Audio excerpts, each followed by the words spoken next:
Hello guys, welcome to my channel language take academy. तो आज हम कवर अप करेंगे आइल्स का writing module task 2 which is ऐसे। तो कल मैंने आपको बताया था structure both task 1 and task 2 का।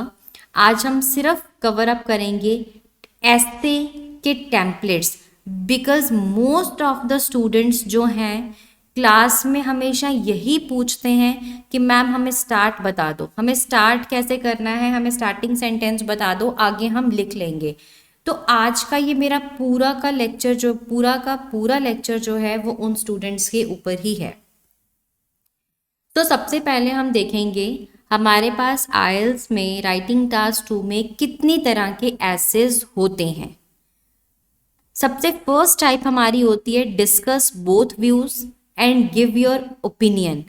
Second is your advantages and disadvantages. Third type almost similar है, सिर्फ उसमें क्वेश्चन ये होता है कि do the advantages outweigh the disadvantages. क्या इस क्वेश्चन का मतलब ये है कि क्या एडवांटेजेस जो हैं वो डिसएडवांटेजेस से ज़्यादा हैं, इसलिए इस वर्ड को कहा जाता है आउटवे। नेक्स्ट टाइप है to what extent do you agree और disagree, what are the problems and solutions, what are the causes and effects. आपको एक स्टेटमेंट दी होगी और स्टेटमेंट के लास्ट में आपसे कुछ इस तरह का क्वेश्चन डिमांड किया होगा। अब हम देखते हैं templates different type of essays के लिए। सबसे पहले मैंने आपको प्रीवियस लेक्चर्स में भी बताया हुआ है कि हमारा ऐसे लिखने के लिए स्ट्रक्चर क्या होता है। सबसे पहले हम क्या लिखते हैं, इंट्रोडक्शन। इंट्रोडक्शन मैंने आपको ऑलरेडी बताया है, हम 3 लाइन्स में लिखते हैं। 3 लाइन्स वो कौन कौन सी होती हैं वो अगर आपको चेक करना है तो आप मेरे प्रीवियस लेक्चर्स को कवर अप कर सकते हो। इन शॉर्ट मैं आपको अभी यहाँ पे ये बता सकती हूँ कि फर्स्ट लाइन होती है hook line which is related to the question, second is your rephrase the statement and third is your thesis statement. Second body paragraph 1 होता है, third is your body paragraph 2 जिसमें आपने क्या बताना होता है, टास्क अचीवमेंट। टास्क अचीवमेंट का मतलब होता है कि आपने अपने क्वेश्चन को एड्रेस करना है।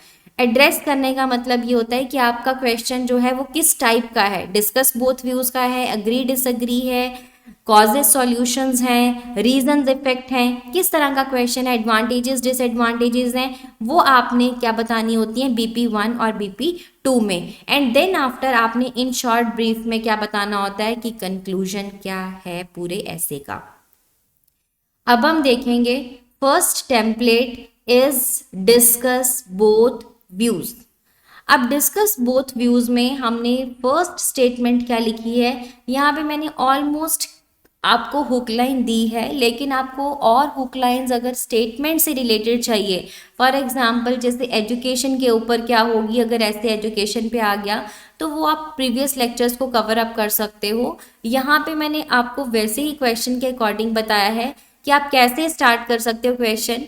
इन an age of fast pace development, यहाँ आप ये लिख सकते हो। इन द कंटेम्प्रेरी इपॉक आप ये लिख सकते हो। In the contemporary era, in recent times, कुछ इस तरह से आप फ्रेज यूज कर सकते हो। देन आप क्या लिखोगे, the society is polarised. Polarised का मतलब होता है डिवाइडेड इनटू 2 ग्रुप्स। अब ये हमने यहाँ पे ये सेंटेंस इसलिए लिखा है क्योंकि क्वेश्चन में क्या होता है, some people think that this while others argue that this, तो इसलिए हमने यहाँ पे, वहाँ पे क्या होता है, कॉन्फ्लिक्ट होता है आर्ग्यूमेंट्स में 2 ग्रुप्स के बीच में, इसलिए हमने यहाँ पे लिखा है कि society is polarised into 2 groups almost equally regarding the notion that. यहाँ पे आपने क्या कर देना है, क्वेश्चन को रिफ्रेज कर देना है। फिर उसके बाद आप यहाँ पे लिखोगे different people have their distinct mindsets, हर किसी का अपना माइंडसेट होता है। So hence a thorough discussion is needed before framing a plausible conclusion. अब यहाँ पे ये फर्स्ट लाइन आपकी क्या आ गई, हुक लाइन। सेकेंड आपका क्या आ गया, question rephrase. Third is your क्या आ गई आपकी थीसिस स्टेटमेंट। तो इंट्रोडक्शन पार्ट में आपने ये 3 सेंटेंसेस को कवर अप करना होता है। अब सबसे मेन इंपॉर्टेंट चीज जो है आपका बॉडी पैराग्राफ 1 और बॉडी पैराग्राफ 2 लेक्सिकल रिसोर्स, जहां पे चेक होता है कोहेजन एंड कोहेरेंस चेक होती है, और ग्रामर सबसे इंपॉर्टेंट जो पूरे टास्क में चेक होती है। अब यहाँ पे वहीं पे बच्चों को सबसे ज़्यादा मार्क्स कट ऑफ हो जाते हैं कि उनको ये नहीं पता चलता है कि कहाँ पे आपने सेंटेंस को लीव करना है, कब आपने सेकंड ओपिनियन लिखना है, कब आपने रिजल्ट लिखना है। तो ये यहाँ से आपको क्लियर हो जाएगा। अब यहाँ पे हम फर्स्ट क्या लिखेंगे, to commence with the first notion, या फिर आप ये भी लिख सकते हो to embark with the first statement. There are myriad arguments. Myriad का मतलब यहाँ पे क्या है, प्लेथोरा। प्लेथोरा मतलब होता है ज़्यादा, और या फिर आप क्या कह सकते हो, काउंटलेस भी कह सकते हो, एबंडेंट भी कह सकते हो। Arguments to be shared in its favour. First आपने यहाँ पे रीज़न देना है कि क्या आप उस फर्स्ट जो भी आर्ग्यूमेंट है उसका क्या रीज़न है और उसका क्या रिजल्ट पड़ेगा, यहाँ पे रिजल्ट आएगा। फिर आपने सेकंड रीजन देना है और सेकंड रीजन का कॉन्सिक्वेंटली यहाँ पे आएगा। सो टू रीजंस क्या होते हैं, सफिशिएंट होते हैं आपको अपनी स्टेटमेंट को जस्टिफाई करने के लिए। नेक्स्ट आपका क्या आ जाएगा, shifting towards the second school of thought. ये हमने क्या लिखा, जहाँ पे उन्होंने ये बताया होता है कि others people believe that this. तो यहाँ पे आपने shifting towards the second school of thought, यहाँ पे आपने सबसे पहले क्या लिखना है, आइडिया 1, पहला आइडिया दे दोगे। उसके बाद मोर ओवर लगा के या अनदर पर्टिनेंट इज दूसरा आइडिया दे दोगे, और इन दोनों का लास्ट में क्या दे दोगे, रिजल्ट दे दोगे, देयरफॉर। और ये आपका बॉडी पैराग्राफ 1 हो गया, ये बॉडी पैराग्राफ 2 हो गया, और लास्ट में क्या आपने बताना है, conclusion. Having discussed the arguments and counter arguments. Arguments आपका first body paragraph, counter arguments आपका second body paragraph. I would like to infer that, आपका क्या कंक्लूजन है वो आप इसके आगे राइट डाउन कर दोगे। ठीक है, नेक्स्ट टाइप हमारी आ जाएगी प्रॉब्लम्स एंड सॉल्यूशंस। अब फॉर एग्जांपल आपको यहाँ पे कह दिया जाता है, क्वेश्चन आ जाता है कि ग्लोबल वार्मिंग जो है वो एक ग्लोबल प्रॉब्लम बन गई है, तो आप उसके इस प्रॉब्लम को कैसे इरेडिकेट करना चाहिए, क्या इसके सॉल्यूशंस होंगे। तो अब यहाँ पे आप अब बहुत ज़्यादा टाइम वेस्ट तो नहीं कर सकते हो इस क्वेश्चन पे सोचने के लिए, तो आप क्या करोगे, इन रीसेंट टाइम्स, इट को आपने यहाँ पे किससे रिप्लेस करना है, क्वेश्चन से। तो क्वेश्चन आपका क्या था, ग्लोबल वार्मिंग, तो आप यहाँ पे क्या लिखोगे, in recent time global warming has been a prevailing concern in significant parts of the world. A sea change has been witnessed in the, किसमें, इन्वायरमेंटल प्रॉब्लम में क्या मिल रहे हैं हमें, सी चेंज मिल रहा है देखने को। So the following paragraphs would elucidate possible reasons for the problem. Problem के रीजंस बताएंगे आगे आने वाले पैराग्राफ में हम, और क्या बताएंगे, propose handful of remedial measures. Remedial measures का मतलब होता है स्टेप्स बताएंगे हम जो कि हमें ओवरकम करने के लिए लेने हैं, विच आर कॉल्ड सॉल्यूशंस। तो हमारा बॉडी पैराग्राफ में क्या जाएगा, to commence with the reasons, first and foremost is, यहाँ पे नंबर 1 रीजन जाएगा। उसके बाद सेकेंड रीजन जाएगा, ग्लोबल वार्मिंग का इंक्रीज होने का कारण क्या है, तो रीजन 1, रीजन 2। अगर आपको और भी रीजन देने हैं तो आप उसको सेकेंड बॉडी पैराग्राफ 1 में नहीं डालोगे, आप एक और पैराग्राफ बना लो जहाँ पे आप लिखो adding further a few more reasons. फिर उसके बाद यहाँ पे रीजन 3 दो, उसके साथ आप वहाँ पे क्या करो, एक एग्जाम्पल डालो। दैट मीन्स ये आपका जो बन जाएगा, अभी वो कॉन्टिन्यूटी में रहेगा बॉडी पैराग्राफ, लेकिन वो कौन सा पैराग्राफ में चले जाएगा, पैराग्राफ 2 में चले जाएगा। उसके बाद आप थर्ड बॉडी पैराग्राफ में क्या दे सकते हो, सॉल्यूशन दे सकते हो। सॉल्यूशन देने के लिए आप क्या लिख सकते हो, undoubtedly every lock has a key. ठीक है, तो यहाँ पे similarly some solutions should be implemented, और यहाँ पे ऐसे भी लिख सकते हो, similarly this problem can be eradicated. तो अब यहाँ पे सॉल्यूशन फर्स्ट आएगा, मोर ओवर लगा के सॉल्यूशन 2 आएगा, और कोशिश ये करनी है कि जो आपका सॉल्यूशन होगा वो आप ज़्यादातर मोडल वर्ब कौन सी यूज़ करो, शुड यूज़ करो, कि उनको ये स्टेप लेने चाहिए। शुड यूज़ कर सकते हो, हैव टू यूज़ कर सकते हो, और मस्ट यूज़ कर सकते हो, रादर देन सिंपल वर्ब की फॉर्म्स के कंपैरेटिवली।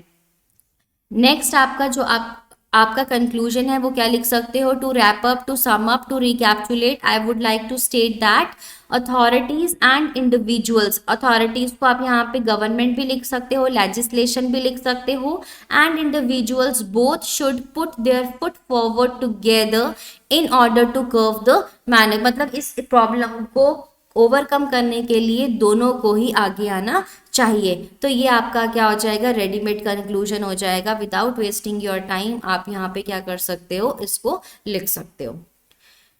नेक्स्ट टेम्पलेट है हमारा pros and cons. Pros and cons का मतलब होता है merits and demerits which are called advantages and disadvantages also.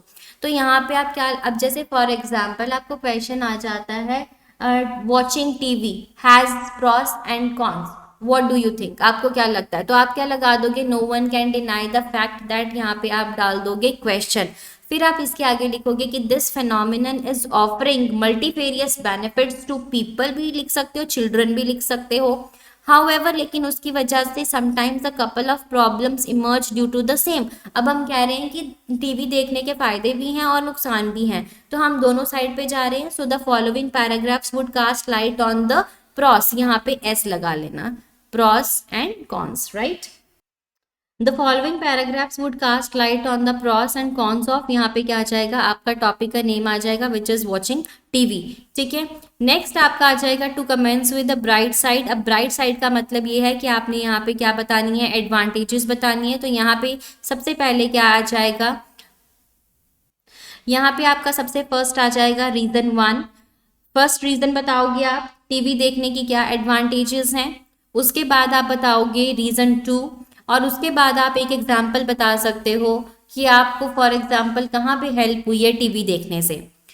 जैसे आप ये भी कह सकते हो कि मैं अपना स्ट्रेस रिड्यूस करती हूँ बाय वाचिंग एंटरटेनमेंट और रियलिटी शोज, तो ये भी यहाँ से मुझे काफ़ी अपना जो है वो स्ट्रेस रिड्यूस, मैं क्या, मेरे को मेंटल पीस मिलता है, तो मैं क्या करती हूँ, बहुत ज़्यादा स्ट्रेस फ्री महसूस करती हूँ। तो इस तरह से आप अपना एग्जाम्पल ले सकते हो। लेकिन ऑन द फ्लिप साइड या फिर on the paradoxical side there are some nasty consequences as well. Nasty consequences का मतलब ये होता है कि इसके ड्रॉबैक्स भी हैं। तो अब आपका फर्स्ट ड्रॉबैक आ जाएगा, फिर सेकेंडली के बाद आपका दूसरा ड्रॉबैक आ जाएगा, और लास्ट में आपका कंक्लूजन क्या आएगा, in conclusion I personally believe that merits जो हैं वो ज़्यादा है। ये कंक्लूजन आपका किस केस में आएगा, जहाँ पे आपकी क्वेश्चन टाइप क्या होगी, do the advantages outweigh the disadvantages, उस केस में आपका ये वाला कंक्लूजन आएगा। या फिर अगर आप इक्वल नंबर ऑफ एडवांटेजेस और डिसएडवांटेजेस लिख रहे हो तो फिर आपका सेकंड कंक्लूजन आएगा which is summing up. I believe that ultra modern equipments are a bag of mixed blessing, और we can call it as a double edge sword। इसका मतलब ये होता है इसकी पॉजिटिव इफेक्ट भी है और इसके नेगेटिव इफेक्ट भी हैं। अगर आपके मेरिट्स ज़्यादा हैं तो आप फर्स्ट कंक्लूजन लिखोगे that is in conclusion I personally believe that merits outnumber the demerits. However, efforts should be made to minimize the latter one. उसके बाद आपका लास्ट टाइप है which is agree and disagree. Most asked question, frequently asked question in the exam. So यहाँ पे आप क्या लिखोगे, in this concurrent world. अब यहाँ पे क्या आ जाएगा, topic is an inevitable topic. Inevitable topic का मतलब होता है अनएवॉइडेबल, इस टॉपिक को आप इग्नोर नहीं कर सकते हो। Few ethnic groups postulate that, कुछ लोगों का मानना ये है, फर्स्ट स्टेटमेंट आ जाएगी और उसी को ही आपने टोटल रिफ्रेज कर देना है। आई वेहीमेंटली अकॉर्ड का मतलब होता है अग्री, और डिसअकॉर्ड का मतलब होता है डिसअग्री। आप क्या कर रहे हो स्टेटमेंट के साथ, आप यहाँ पे बता दोगे I completely agree, I completely disagree with the given statement, दो दिस ऐसे will propound my accordance along with the credible examples. मैं आगे आने वाले पैराग्राफ में आपको एग्जाम्पल्स के साथ अपना स्टेटमेंट को इलैबोरेट करूंगी। अब सबसे पहले आप ये बताओगे कि multifarious reasons are responsible for my outlook.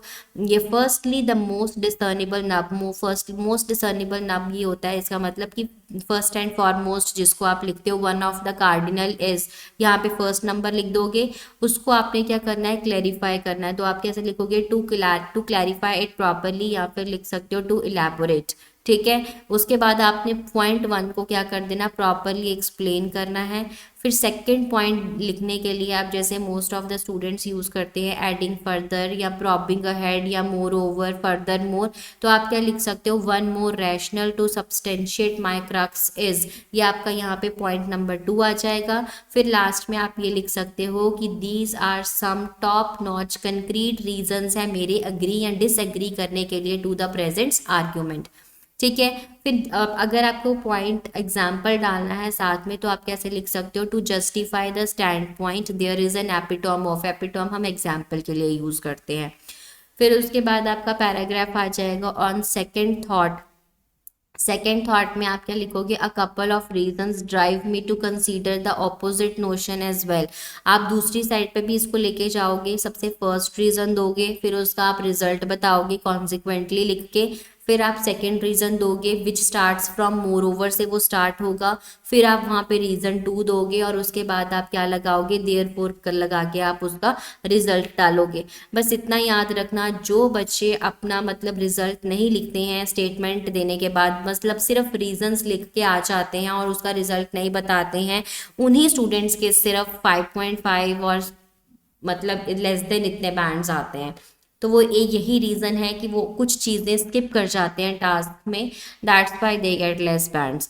Last में आपका कंक्लूजन आ जाएगा, taking everything into consideration I personally feel that even though, जैसे फॉर एग्जांपल आप कह रहे हो उसकी एडवांटेजेस हैं लेकिन हम उसके डाउन साइड्स को भी इग्नोर नहीं कर सकते, तो आप क्या लिखोगे, even though it has advantages yet the downsides should not be glossed over, हमें उसको भी निग्लेक्ट नहीं करना चाहिए। आई होप मेरी आपको ये वीडियो हेल्पफुल होगी एग्ज़ाम के लिए। अगर आपको पसंद आई then thanks for watching, do like share and subscribe my channel. ऐसी वीडियोस देखने के लिए आप मुझे फॉलो कर सकते हैं Language take Academy. Thank you.